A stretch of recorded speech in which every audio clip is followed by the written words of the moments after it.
كتابه الكريم كل نفس ذائقة الموت। হঠাৎ একদিন একটা ছেলে সব সময় মোবাইল নিয়ে গান বাজনা নিয়ে ব্যস্ত থাকতো। তারপর কি হলো দেখেন।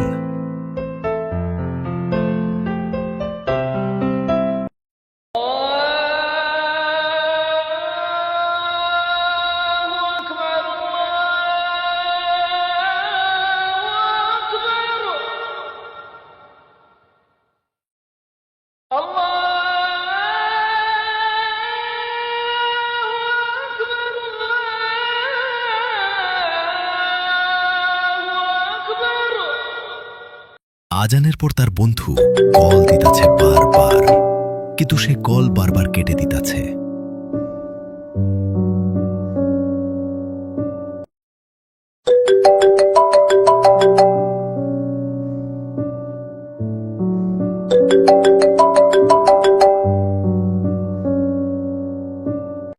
পরে কল ধরে বলতাছে, কি বলবি বল।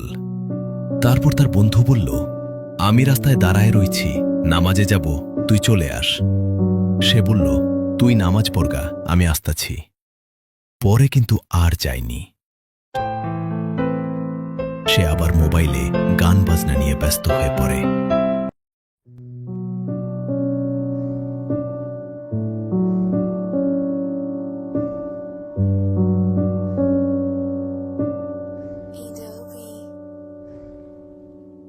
রাতে এশার নামাজের জন্য তার মা তাকে ডাক দেয়, কিন্তু সে তার মার কথা সাড়া দেয়নি। পরে আবার ডাক দেয়। পরে সে তার মাকে বলতাছে, যাও, পরে যাইতাছি। তারপর যায়নি, আবার গান বাজনা নিয়ে ব্যস্ত হয়ে পড়ে।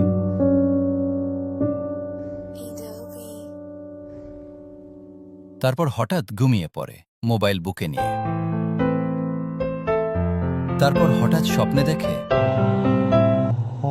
إنه الموت إنه الموت يا عباد الله الذي لا يعرف كبير ولا صغير ولا ذكر ولا أنثى ولا وزير قال ربي في كتابه الكريم كل نفس ذائقة الموت।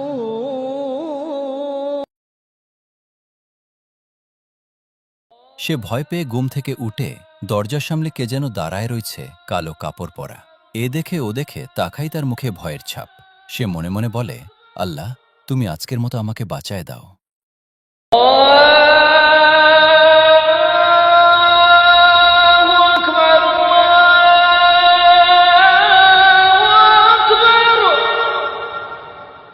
সে বলে, আমি তো স্বপ্ন দেখছিলাম।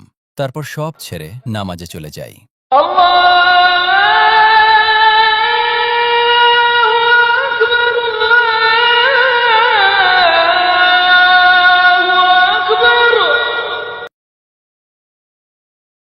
فيقول رب لولا